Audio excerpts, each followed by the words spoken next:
Would you please turn to Matthew 13? Let's just turn to Matthew 13, start off. It's a good thing to start off by being encouraged. Remember I said you got to give everybody a compliment? Well, let's talk about this compliment. This is a remarkable piece of information and a remarkable compliment that God truthfully, obviously, he doesn't lie, cannot lie, says. It's Matthew 13. And in verse 16. Now, you kind of want to guess here who he's talking to. Okay? Obviously here he's speaking, and it's being recorded who he said it to was the disciples, the imitators of Jesus Christ. But clearly it's been recorded for all history for his people. Matthew 13, verse 16. Matthew 13, 16. But blessed are your eyes, for they see, and your ears, for they hear. For assuredly I say to you that many prophets and righteous men desired to see what you see and did not see it, and to hear what you hear and did not hear it. Now, why would God hold information back and then give it to the rest of his church later? Consider this.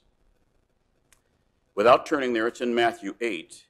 You are the light of the world. You are. A city that is set on a hill cannot be hidden. You are the light of the world. Christ was the light of the world when he was here. You are the light of the world now.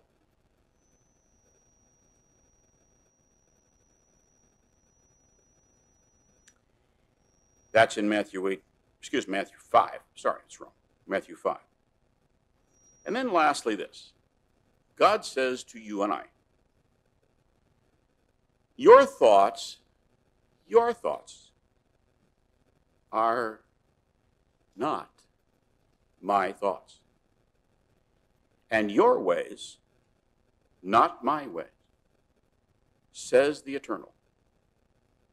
And yet you know all of these things. That prophets and righteous men have desired to look into and couldn't see and couldn't hear. And your thoughts and your ways are not his ways. For as the heavens are higher than the earth, so are my ways higher than yours, and my thoughts than your thoughts. Is that an amazing concept? That he has seen to it that, in fact, we're being told we can't think like him. We don't have the ability to think like him. We can't live like him. Maybe a short way of putting it is, everybody, you're not God. I'm not God. You're not God. God is God. And when I decide to take the information that God has given me and fit it to my circumstance, I have corrupted what he's doing. Wonder what we're going to talk about today. Mankind simply isn't God, doesn't live or think as God is, but God has made the things they sought to know in the past available to you. We should ask ourselves, what do we do with God's knowledge and understanding? What are we supposed to do about it? We have this miraculous knowledge and understanding from God. And here's a misunderstanding. Here's something that's happened wrong in the church. If you have knowledge about God, that's miraculous, knowing what God's doing, knowing about that he is different, and the way his religion works is different from the world, and you have that knowledge, that's miraculous. And then you have understanding of God's way. You know why he's doing it. You know what his plans are. That's miraculous. Humans don't have that. That's not really conversion.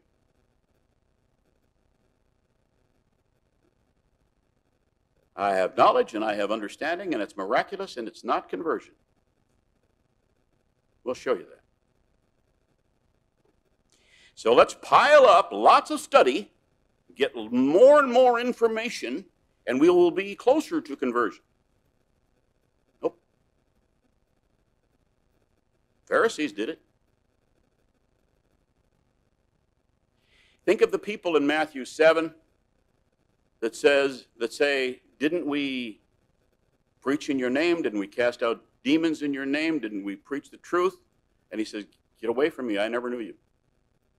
Why would that be? They knew all about him. They knew what he was doing. They knew what they were supposed to do. They did it, and he never knew them. Something is missing. What is it? Is there some tool God gives us? Is there something in our relationship, our personal relationship with our Father by Jesus Christ that tells us when we're wrong about our relationship with him and, in fact, what to do about it? You bet there is. Now, let's put it this way. Today, this isn't milk. This is meat. This is for those who are ready to hear it. We are told by God to get his wisdom. How? And if we were to have his wisdom, how could we be sure of it and not think, well, maybe this is my vain imagining that I have his wisdom. I'm wise, see. By the way, lest we go off on a tangent here, anybody that comes and tells you that they're wise, don't listen to that. So now I'm cleared up here. Okay? So don't listen to people telling you they're wise. It's God who's wise. He gives us wisdom. We'll see that too. Since we are told God gives wisdom, and we probably don't have it then if he has to give it to us. Let's study God's word today to look for the wisdom of God. There's your title, the wisdom of God. Just 3 points, probably be done in 10 minutes. Wisdom is a big, big study, but we'll try to get it quickly done. Here's a good place to start.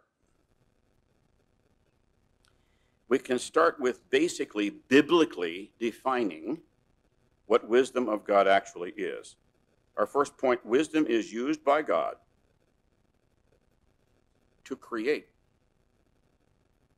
Wisdom is used by God to create, and it's always good. Obviously, since whatever God does is good, it's good. Without turning there, let me just tell you, I won't tell you where it is until I tell you what it says. For by him all things were created that are in heaven and in earth, visible and invisible, whether thrones or dominions or principalities or powers, all things were created through him and for him. This is talking about Jesus Christ being the creator. By the way, that's in Colossians 1:16. All things in Colossians 1:16 were created by him, for him, and through him. Right? Now let's turn to Ephesians 2, though. Let's see this. In Ephesians, the 2nd chapter, we're defining. We have to kind of tread lightly here to define what wisdom is. Because I know what wisdom is. It's experience. It's education. It's being converted a long time. Well, let's find out. Ephesians 2 and verse 10. Ephesians 2 and verse 10. For we are his workmanship. Ephesians 2:10. We are his workmanship. Created. Did you know you were created? It says here, created in Christ Jesus for good works, which God prepared beforehand that we should walk in them. That's a funny phrase, isn't it? He prepared beforehand. Prepared what? Beforehand. God created all things through Jesus Christ, for Jesus Christ, and the creation of God is what? Good. Isn't it? He said so. We are created for good works. So we are created to be of God. And that's good. How does that work? Well, let's go to Proverbs 8. Proverbs, the 8th chapter. I think it's an understatement to say that Proverbs gives us profound information. And you know, we all know, that Proverbs is about wisdom. So is Job, so is Psalms, so is Ecclesiastes, so is Song of Solomon. It's called wisdom literature. Well, what is wisdom? Well, we're treading lightly here. But part of understanding what wisdom actually is to know this. We're created for good works. That's created in Jesus Christ for good works. When we see what's happening here in Proverbs 8, remember that what we're looking at is something called woman wisdom. This is as if a woman is speaking to you. It's actually Solomon talking to his son, but still, he's using the voice of a woman. And theologians, commentaries, call her woman wisdom. Now, when you know that, then you understand what we're about to see, because wisdom is referred to as a being. All right. Proverbs 8:22. Proverbs 8:22. This is speaking about wisdom now. Proverbs 8:22. The Lord possessed me at the beginning of his way, before his works of old. I have been established. Some translations say brought forth. Some say born. Okay, but the point is, I have been established from everlasting. From the beginning, before there was ever an earth. Wow. When there were no depths, I was brought forth. This is speaking of wisdom now. When there were no fountains abounding with water, before the mountains were settled, before the hills, I was brought forth. Now, lest our minds wander, this is not referring to Christ, because Christ has no beginning and no end. This is referring to wisdom. This is a creative tool of God. Wisdom was used, you'll see, to create all things. Oh, then it's not understanding, and it's not information. It's not knowledge. There's something else going on here. Okay, verse 26. Yet while as yet he had not made the earth or the fields. Verse 26. Or the primeval dust of the earth, of the world, when he prepared the heavens, I was there. When he drew a circle on the face of the deep, when he established the clouds above, when he strengthened the fountains of the deep, when he assigned to the sea its limit, so that the waters would not transgress his command, when he marked out the foundations of the earth, then I was beside him as a master craftsman. And I was daily his delight, rejoicing always before him. And it goes on. This is a father speaking to his son about the use of wisdom as a tool of creation. And it creates good. Now, when God creates, he creates from nothing. We manipulate the creation. Well, I'm a creator. I made this pot. I made this painting. I made a child. No, we manipulated the creation that God gave. But God made the creation from nothing. And when he's talking about creating good, it came from nothing. And he used wisdom. Oh, well, he was very smart. He was very wise. That's how he made. No, well, That's not the way the language works here. Obviously, God is smarter than we are. He's very wise, but he's actually talking about wisdom as if it's a thing or person, isn't he? Isn't that what we see here? By the way, that's not just poetry. God allows us to use his wisdom. He doesn't force us, but he allows us because we are created for good works. That's our calling. Now, we don't have to go through the story and look at it and see where it is, except this, that Solomon was given wisdom. More than any other human before Christ, he was given wisdom. And the reason is because God said to him, what would you like? Anything you want, you can have. And he said, I would like wisdom to be able to lead this great people and to rule over this people of yours. And God said to him, because this was in your heart, and you have not asked riches or wealth or honor of life, the life of your enemies, nor have you asked long life, but have asked wisdom and knowledge for yourself, I will grant you everything else as well, and wisdom.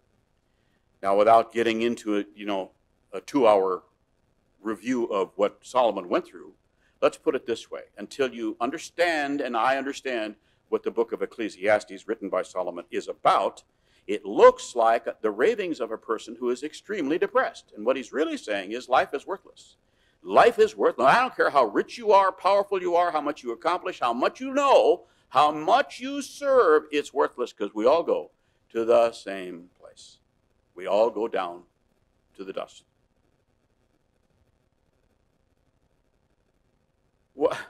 How wise is that? Well, the book has an ending. Let's turn to it, Ecclesiastes 12. Ecclesiastes, the 12th chapter.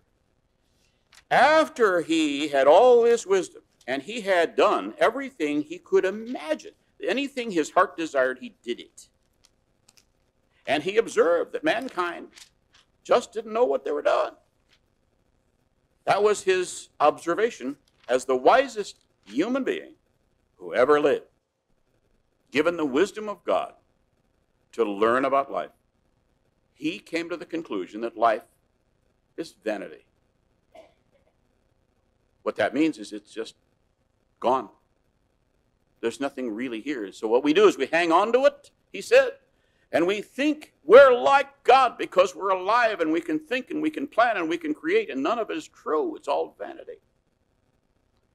So what is the end of that then? This wisest man has to say. Ecclesiastes 12, verse 13. Ecclesiastes 12, 13. Let's hear the conclusion of the whole matter. Fear God and keep his commandments, for this is the whole duty of man. For God will bring every work into judgment, including every secret thing, whether it's good or whether it's evil. Now that sounds pretty short and pretty easy and kind of religious, and we know what that means. Oh, really? Well, it's so profound we can go right over it like a freight train. Let's hear the conclusion of the whole matter. That means the reason for being. Fear God. What's that mean? I'm terrified of God. Well, we ought to study that. What does fear God mean? And keep his commandments. Yes, but I have to make a place in society. Yes, but I have to be accepted. Yes, but people have to understand how great I am. I need to be important. I am a servant. Hey, fear God and keep his commandments. All the rest of it is vanity.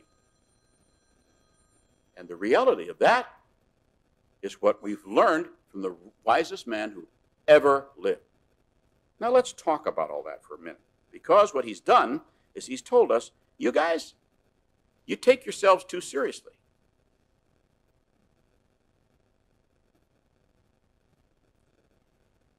The reality of what wisdom actually is starts here, what he said here. This is how it starts. To know that we're temporal, that we're created, that we are returning to dust, that 100 years from now, men are still on the earth the way they are now, we will not be remembered. to know that God is life. He's the life giver. And the precious moments of life we have in our short lifespan are all we get. And they're here to teach us. We're here to learn wisdom, to live like God. He is the source of all good and all truth. That is the beginning of knowing how to work with wisdom. What he does is eternal. Everything God does is eternal. He makes a decision, it's an eternal decision. He makes a move, it's an eternal move. He creates, it's an eternal creation. You say, well, he made a temporal creation here. It's going to evolve, excuse that word, into eternity. Let us make man in our image. What do you suppose that means? So God is in the business, if you will, of creating good, building, bringing good, and sharing it. Creating it and sharing it. And how do you share good? Well, here's an analogy. Wisdom is like streams or rivers in the desert, or rain in the desert, where everything is dormant. All of the creation in the desert is dormant. It hasn't got any life-giving water. And then the water comes in the stream, or it comes in the rain. And this creation that God made, that knows how to use the water, comes to life. It's good. And that's like wisdom. When God gives us wisdom, it is life to us. Proverbs 9. Let's go back to Proverbs. We'll be in Proverbs a little bit once in a while. Proverbs 9. Woman wisdom is going to make her case here. She's going to tell us, don't forget. Don't leave me. Use me. Come and get me. Have a relationship with me. All right? She's making her case. Proverbs 9. We could read the whole thing, but Proverbs 9, verse 6. Proverbs 9, 6. Forsake foolishness and live, and go in the way of understanding. Forsake foolishness. Okay, well, now this is a term. Fools, foolishness, foolhardy. This is a term we're going to see again today. Foolishness is not wise. Not wise. Forsake that. This isn't necessarily sin, but it can be.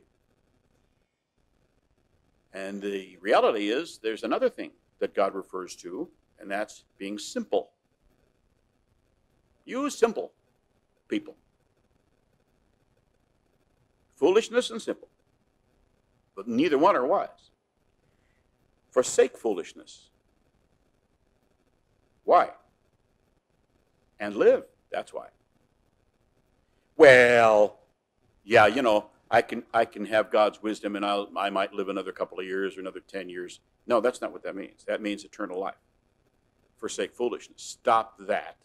What the world is, being part of it, trying to be impressed in it and by it and for it. Instead, reject it, come out of her, my children, and be of me. I'm holy, you be holy.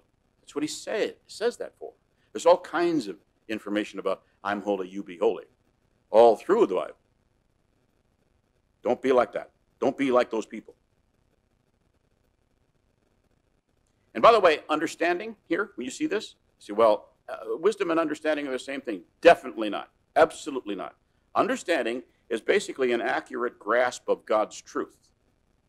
Understanding is actually an accurate grasp of God's truth. And frankly, it also can be used to show that when God creates things using understanding as well as wisdom, that he's doing it very well. He understands. He's like a craftsman. He's doing it very well. That's what it basically comes across like in Hebrew. Okay, so our first point was wisdom is used to create. God uses wisdom to create, and it's always good. Now, we've kind of defined it here, but the second point is, how do we recognize God's wisdom in life today? We have to be able to see it. Do we know it when we see it? Well, people look wise.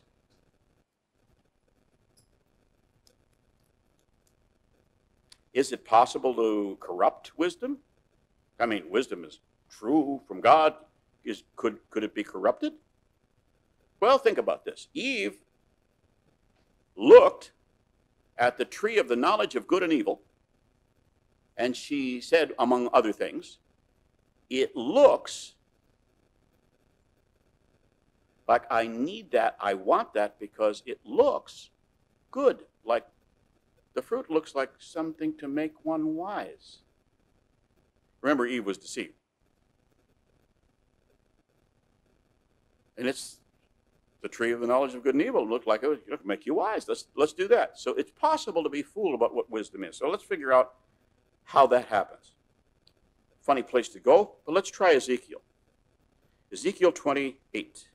Oh, I know what this is. Yeah. Well, you've been there before. Ezekiel 28.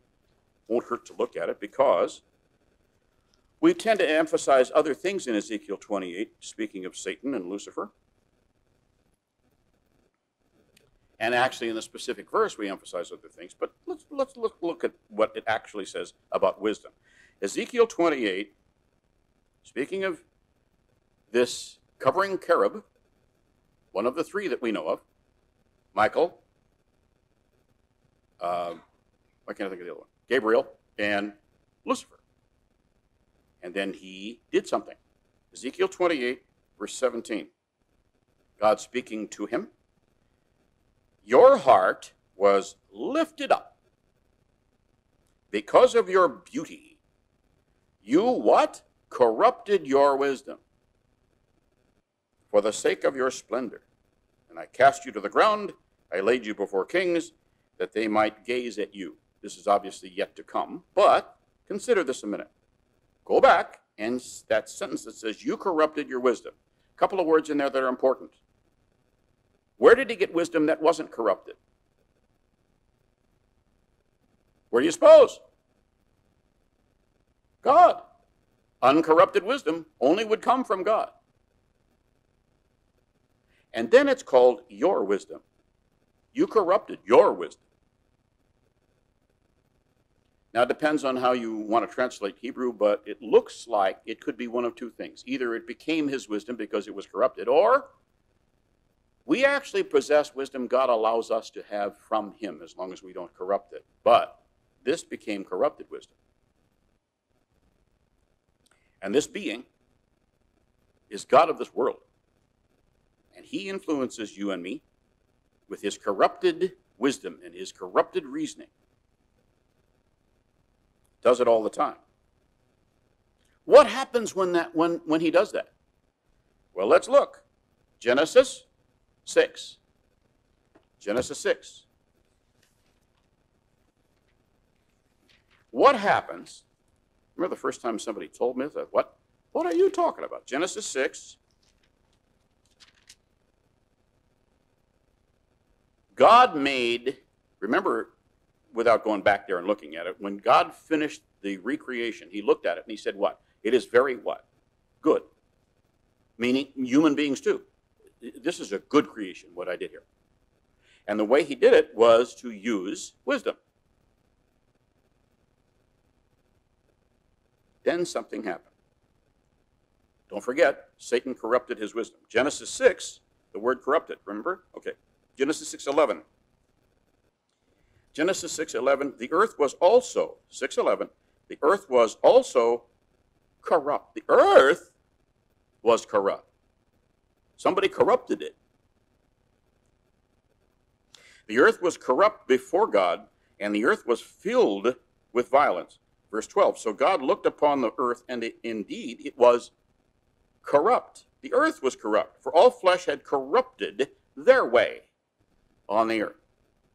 This corruption thing is pretty important because it is based in the idea of having corrupted wisdom. Remember, Eve said, "Hey, the tree of the knowledge of the tree of the knowledge of good and evil has what looks to be good fruit that will make you wise." And then here we are, see her children corrupting the earth and themselves. So it's possible to have God's wisdom and corrupt it.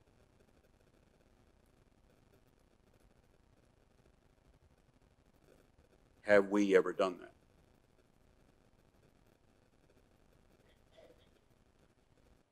Well, let's go back to Ecclesiastes again, part of the wisdom literature. Let's go back to Ecclesiastes here. Ecclesiastes 7.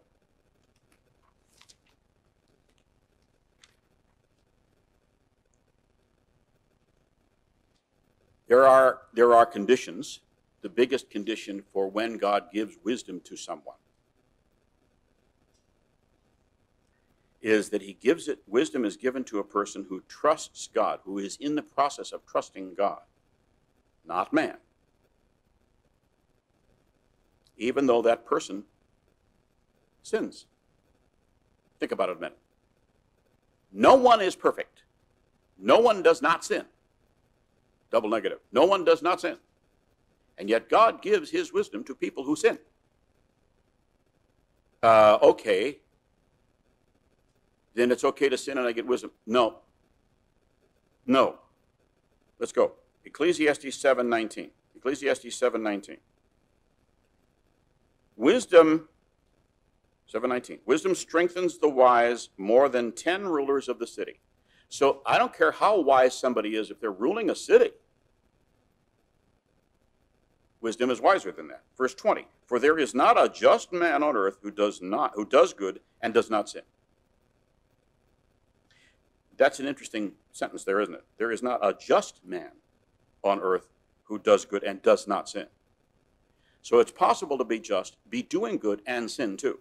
Meaning that what's happening is not necessarily corrupting wisdom, but missing the mark, as it says in Hebrew.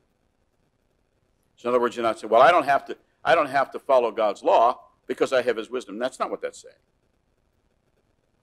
Being completely submissive to God, trusting God, not man. That's what this is saying. Verse 23, look, verse 23. All this I have proved by wisdom. I said, I will be wise, verse 23. But it is far from me, verse 24, as for that which is far off and exceedingly deep, who can find out? So wisdom is something humans don't have. It is something humans can't understand unless God makes it available. Verse 25. I applied my heart to know, to search and to seek out wisdom, and the reason of things, to know the wickedness of folly. So foolishness can be wicked, even of foolishness and madness. Then verse 29. Verse 29, Ecclesiastes 7. Truly, this only I have found, that God made man upright. He made him good. But they have sought out many schemes. We have a way of figuring a way around it so that if you dare come into our society, into our life, and tell us that we already don't know good and evil, that we're not good judges of evil and good, and that we're not godly because we understand evil and good. Don't you dare come in. You know what we'll do? We'll kill you if you come here and tell us that. We'll kill you, God, if you come. We did that. Because God came here and told us we did not know good from evil. We were not godly, and we said, you're not telling us that. And we killed him. We don't want your wisdom. You can take your wisdom. We have our own.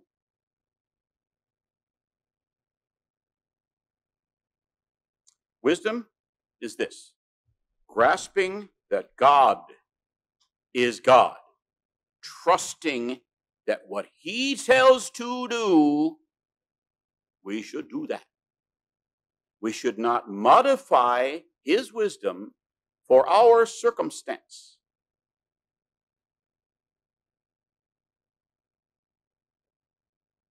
We're not allowed to do that and say it's wisdom. Because what happens if we modify his wisdom for our circumstance?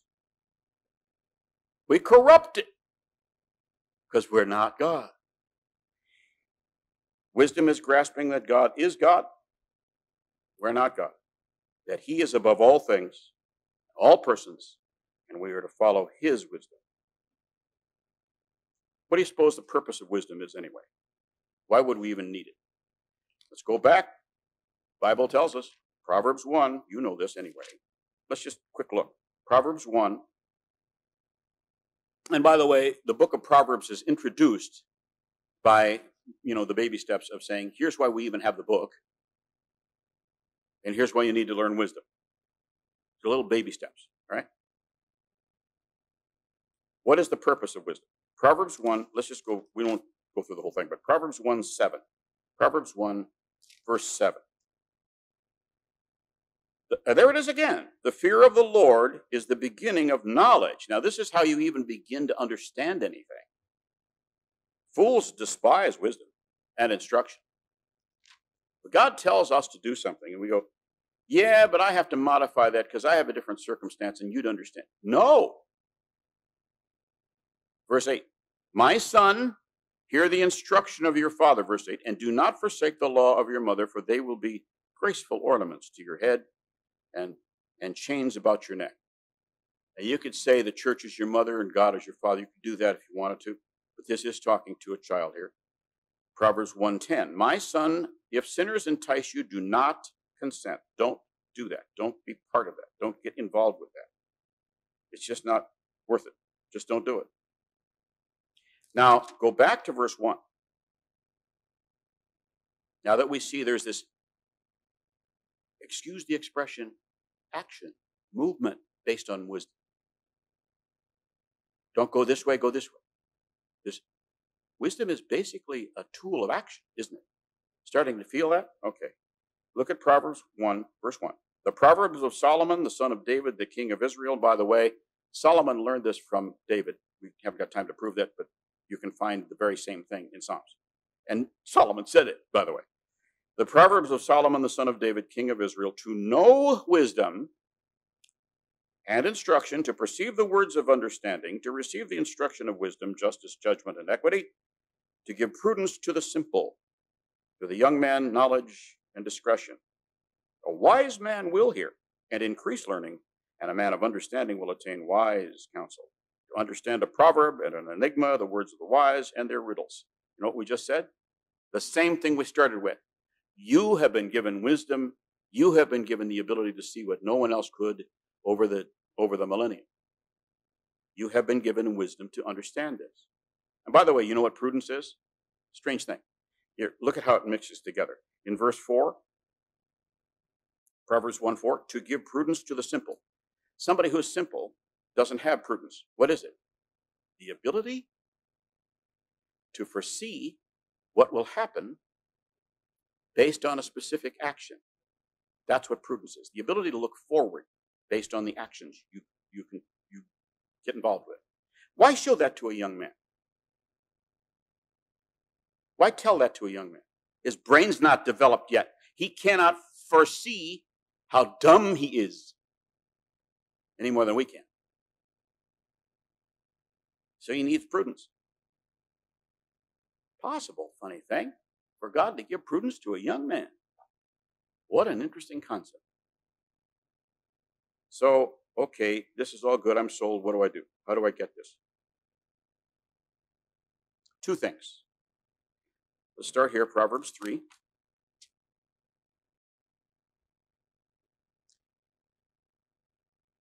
First, wisdom is not of our experience. It isn't of our learning. It isn't of our experience, our values. No matter how much worldly wisdom we have, no matter how much experience, no matter how long we've been in the church, none of that is about wisdom.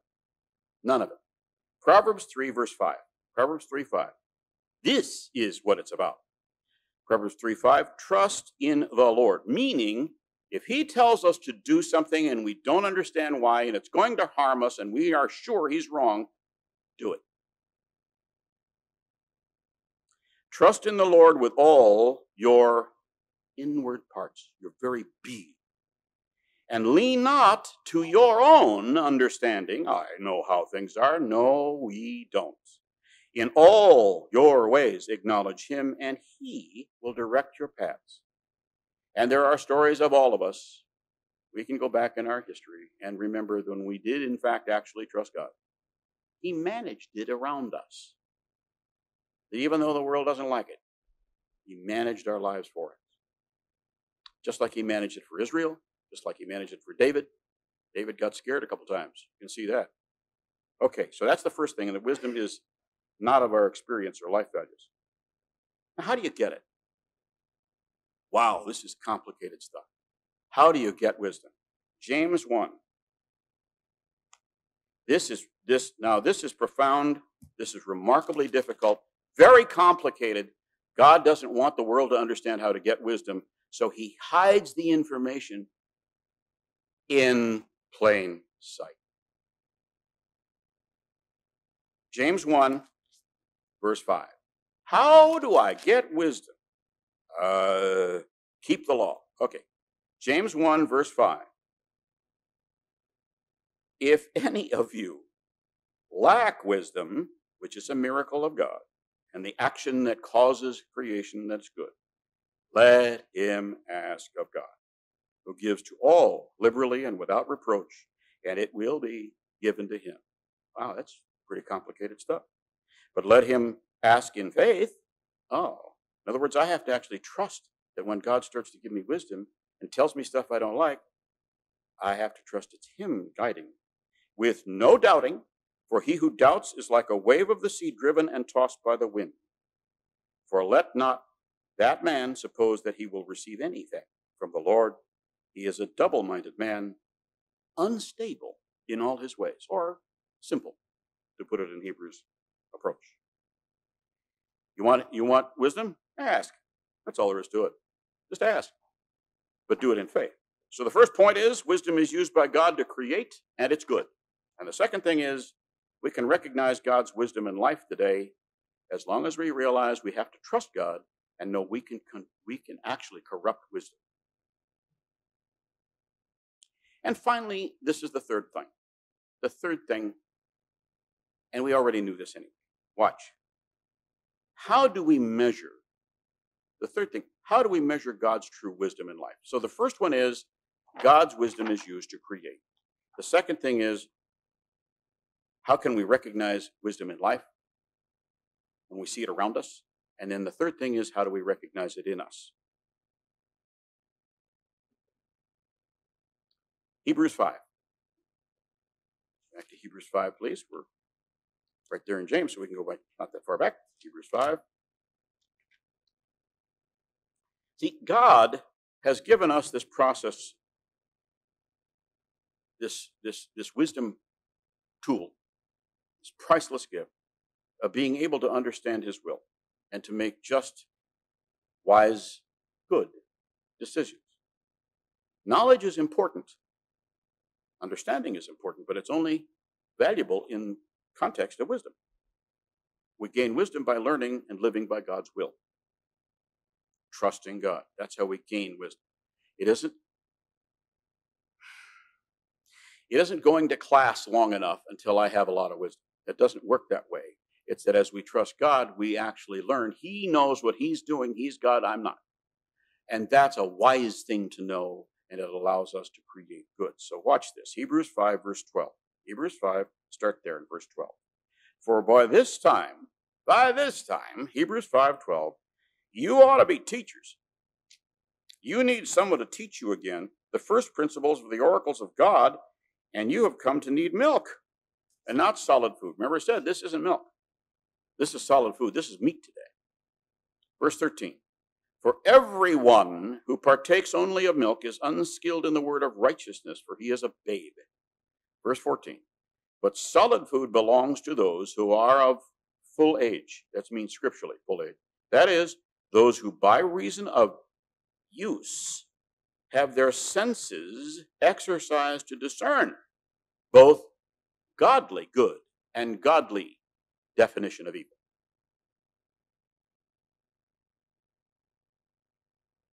And we're very good at deceiving ourselves. Remember, Jeremiah 17:9, we'll deceive ourselves. Our heart, our very inside, will deceive us. We're good at it. It's deceitful above all things. So we'll tell ourselves we're wise. And the way to know we're not is to trust God about something we don't want to do, but he says to do it. This will hurt me, others. God says to do it. Nah, my life circumstance doesn't allow for that. No, that's not wise. God knows what he's doing. He created the universe, and he used wisdom to do that. So is there a list? Is there a place? How do we know wisdom is being developed in us? I don't know. Let's just pray about it. Let's just keep it on faith. No, God makes it extremely clear. There's only one example to follow. 1 Peter 2.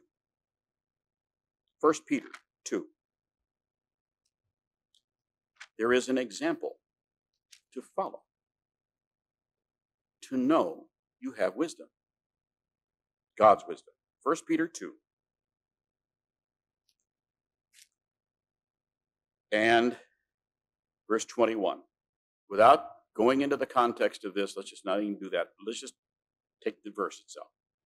1 Peter 2, verse 21. For this, to this, you were called, because Christ also suffered for us, having left us an example that you should follow his steps. So he is our example. Did he ever do anything he didn't want to do that would hurt him? That would hurt the people around him? Did he trust God to deal with that? Did he even express wonder as to why this was happening this way? And still trust God? Not my will, but yours? You bet. And we know that. So what's this example about? Okay, let's go to Hebrews 1. Hebrews, the first chapter.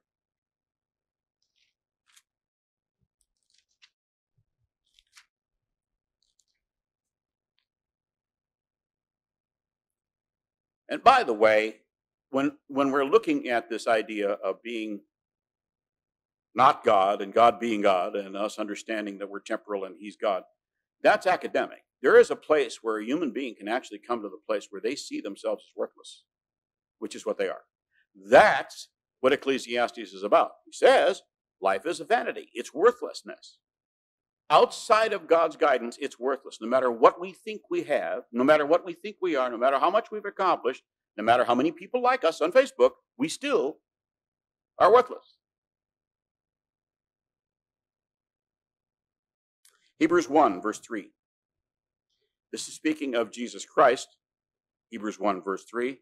Who being the brightness of his glory and the express image of his person, and upholding all things by the word of his power, when he had by himself purged our sins, sat down at the right hand of the majesty on high.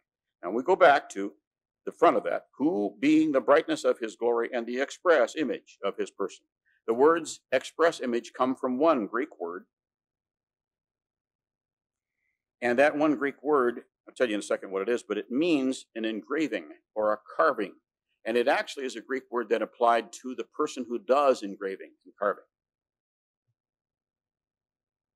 And it is an engraved or carved expression, image of any person or thing. Marked likeness, precise reproduction in every respect. It is called, I'll spell it for you, C-H-A-R-A-K-T-E-R.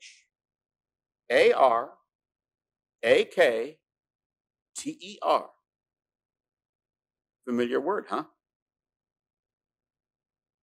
Character. It is the express image of something it's representing. So Christ is the express, exact image of the Father. And we are to be like that. There are other translations. One of them, New Living Translation, says the sun radiates God's own glory and expresses the very character of God. There's all kinds of ways that this is translated, but it still always comes down to the exact look. If you want to know what the Father is like, look at Christ. If we want to know what God is like, all we have to do is follow Christ. See, he's actually given us wisdom. Father has given it through Christ to us. Mr. Armstrong went around asking the ministry, senior ministry, what do they think character is? And this went on for quite some time, months, where they wrote in what they thought character is. And this is the definition they all arrived at. The definition of character, which is how you measure whether wisdom is in you, the definition of character is, it is that controlled ability. That controlled ability in a separate, independent entity. In a separate, independent entity. To come to the right knowledge of the true from the false. The right from the wrong. And by free choice, choose the right and the true. And to use self-discipline to will and actually do the right, matter whether it hurts you or not. Point is, you get the idea. Choose right, always. Always. That's character. If I'm not doing that, then wisdom is wanting.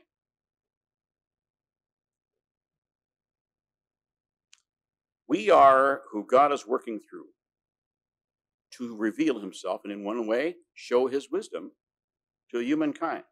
We see our calling. You want to see our calling? 1 Corinthians 1. 1 Corinthians 1. You might actually have gotten the idea this is a bigger study than we can do in an hour. There is a little bit more to this. But this is the essence, God willing. This is the essence of it. Or another way to put it is, you'll know wisdom when you see it because God shows it to you. And you will be doing it. It's an action. It's a tool of creation. Sharing of good. Created by God. We are who God is working through. We are the, what did we say in the beginning? Light of the world. He is who he is working through. We are. And the salt of the earth. We're not to hide this. 1 Corinthians 1, verse 26. 1 Corinthians 1, 26. Brethren, for you see your calling. That not many wise according to the flesh, not many mighty, not many noble are called. But God has chosen the foolish things of the world. Didn't know what they were doing. The foolish ones. Remember, that's where we come from. Not me. I'm not, no, well, okay. Now, that's not wise. God has chosen the foolish things of the world to put to shame the wise. There's a reason why God takes the weak ones. Because even them I can convert. Even them I can make into the family of God. Even them I can uphold my promises to Abraham. Oh, that's why. To put to shame the wise. And God has chosen the weak things of the world to put to shame the things that are mighty, and the base things of the world and the things which are despised. God has chosen the things which are not, to bring to nothing the things that are. All the things and all the people and all of the plans and all of the governments and religions and all of the science and all of the education comes to nothing. Because it isn't wise, it's corrupted wisdom. But God can take our lives and make us wise. And the reason is to tell the world what he's like. We're going to come down to this, so let's go here. The 90th Psalm. Maybe you'll remember this in the future. the 90th Psalm. Maybe you'll go back over it again and look at this and write notes down and say, you know what, I learned something else. I went over this yesterday and I didn't see this. This is an interesting section of the book of Psalms. First of all, it's the beginning of what's called Book 4, the 90th Psalm. But there's some things in here that are relevant to us because nobody else gets it. 90th Psalm, verse 1. Lord, you've been our dwelling place in all generations. Stop. How many generations have there been? Well, tens of thousands. I mean, maybe millions, billions of generations. Really? You know how long a generation is? About 30 years. Make it 40. The point will be even more intense. 30 years. We have been, as human beings, on this earth since Adam and Eve, 6,000 years. Do the math. How many generations is that?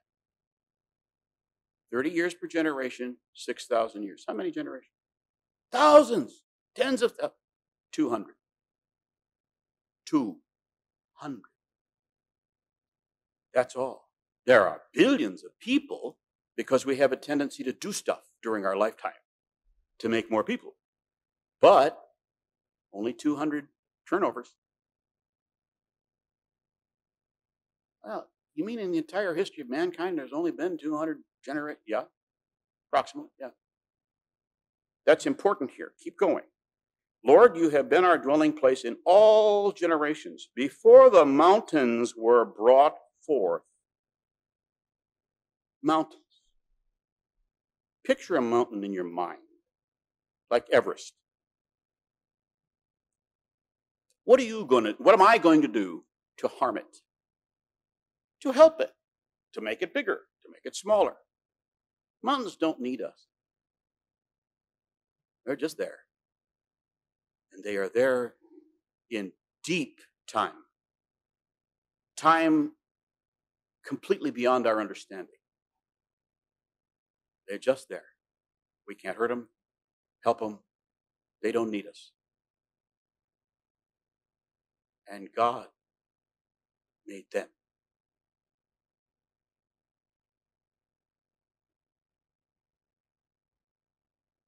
God has chosen the foolish things of the world. I'm in the wrong place. Okay, so before the mountains were brought forth, or ever you had formed the earth and the world, before any of that, even from everlasting to everlasting, you are God.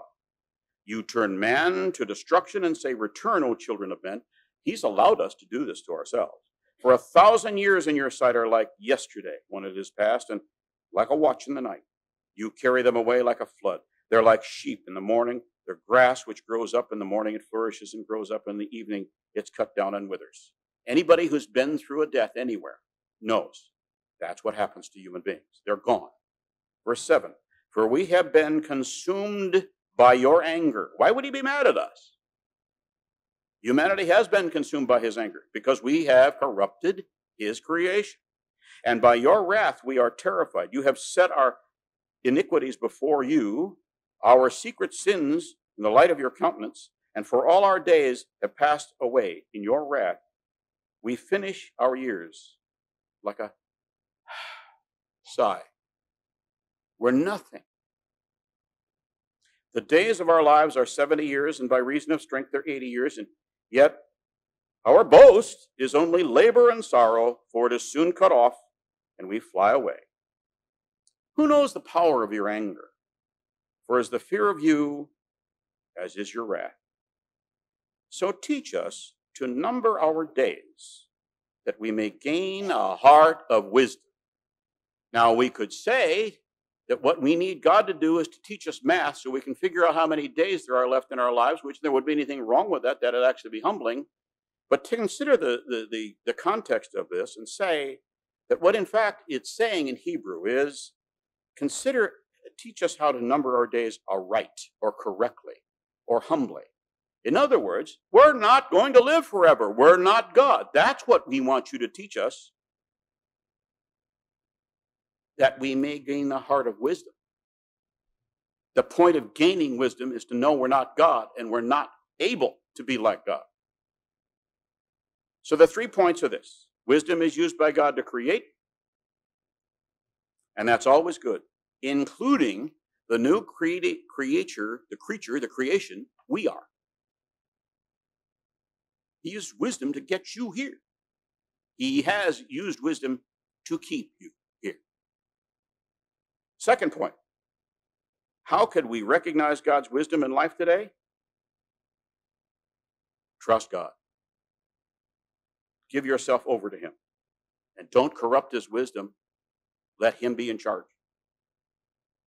And the third thing, how do we measure God's true wisdom in us? Christ is our standard. Look at Christ. If we're not like Him, the wisdom is lacking. Now let's end here. Frankly, I mean here. We're right here. Keep going. Psalm 90, verse 13.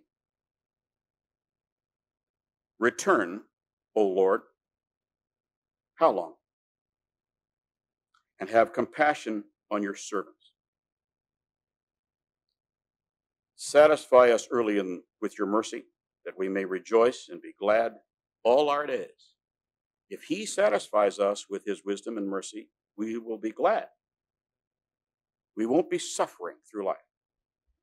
Make us glad according to the days in which you have afflicted us, which is this life, the years in which we have seen evil, and we have. Let your work appear. Let your work appear. This is our calling.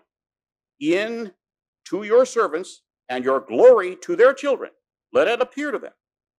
And let the beauty of the Lord our God be upon us, that mankind looks at His people and knows there is a God. And establish the work of our hands for us. Yes, establish the work of our hands. What He's saying is all of this is to be done in His wisdom, the wisdom of God.